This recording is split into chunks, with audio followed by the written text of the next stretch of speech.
Did Colin Jost put on a suit and melt slightly? No. I am my own person. Just for laughs, how are you? God, what a night, what a time to be alive. It's very exciting for me. Time in my life, I just moved into a new apartment in a very old building. You know what that means? Less plug sockets, more spiders. That's what happens. You have to charge your phone very far away, and when you go and get it, there's a spider on it. But the apartment that I found it on Craigslist, which was a big moment for me because what that meant is that I no longer had to look for an apartment on Craigslist.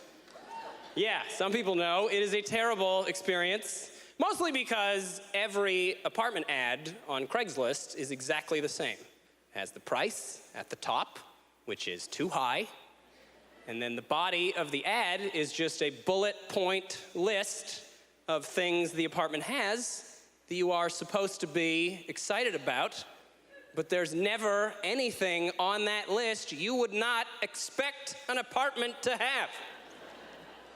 Top of the list every time, heat and hot water. Well, holy shit. What else does this majestic palace have? Doors that open and close. A lock on the bathroom. Can I sign the lease now? But the list will not end there. When they run out of unremarkable things that are within the apartment, they will then start to brag about things that are just nearby. There's a park pretty close to here. Look out the window. You might see a bird. But my favorite thing that they will always put on that list is they will always write, close to bus stops. Oh, you mean it's in a city? Yeah, of course it's close to bus stops. That has nothing to do with your apartment. You're just taking credit for city amenities. And they'll take it even further. They'll start telling you about places you can go on the bus, like this has anything to do with the apartment. You get really excited about it. They're like, you could take a bus to the mall. Or university. You could take a bus to another bus, take that bus to a train, take the train to the airport, fly to Hawaii, huh? Right from this apartment. And then they'll put pictures of Hawaii in the ad.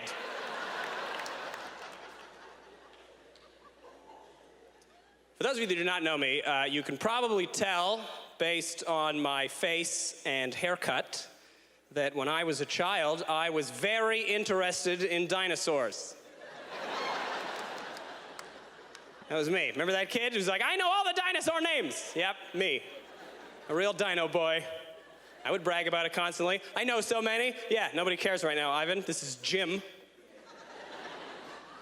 Some teachers were on my side, though, right? They would defend me. They would say things like, Ivan's very smart. He knows all the dinosaur names. He's probably going to be a scientist. Incorrect. I was 8 years old. I am not interested in dinosaurs because I wanted to be a scientist.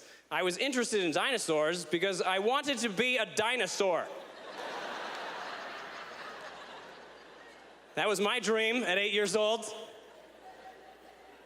But I believed the teachers. I went to college, thought I was going to study dinosaurs, until I realized that studying dinosaurs is mostly just puzzles. Like, if you'd like to know what it's like to be a paleontologist, go get a puzzle and then throw away all the edge pieces and then flip the rest of the pieces over and try to do the brown cardboard side. And also get a bunch of pieces of other puzzles and throw them in there, and a lot of sand, like millions of years worth of sand and rocks that look exactly like the puzzle pieces. So that happens all the time. They'll find what they think is a bone, and they're like, oh, it was a rock the whole time. Good thing I dusted it for a year. I also learned this. Most of the time, when they discover a dinosaur, they don't find a complete skeleton. They'll find like 3 bones. They're like, I found a leg and a couple of toes, but I drew the whole dinosaur anyway. That's what I think it looks like. It has tiger stripes and feathers. Put it in your book, please. How about this? You don't find the whole dinosaur, put it in the maybe pile. There's already too many dinosaurs anyway. You know how many dinosaurs we need? 5. Go buy a box of dinosaur fruit snacks. That's the who's who of dinosaurs. With the knowledge on the back of that fruit snacks box, you can bluff your way through almost any dinosaur-based conversation. What's your favorite dinosaur? Mine is a Stegosaurus. What do you know about them? I know that they are blue. And they taste like raspberries. I'm an adult now. I have other interests other than dinosaurs. I also enjoy fireworks. It's a very exciting activity. I like it. You go outside, things explode, it's very big. My only problem with fireworks displays is that they all follow the exact same script. It's very annoying, right? They never mix it up. It's always exactly the same, right? They always start 2 minutes late. That's the beginning. Just to give everybody waiting enough time to be like, is it 10 or 10:15? And then they will begin with 1 firework, always 1 right off the top. Pow! Everybody, oh, wake up! They remembered us. And then they do 2 more. Pow, pow! Ooh, those are like the first one. Except 2. And then they do 3 or 4. Pow, pow, pow. Okay, I'm getting the hang of this. And it all seems fine until the end of the fireworks display, which is the most confusing part.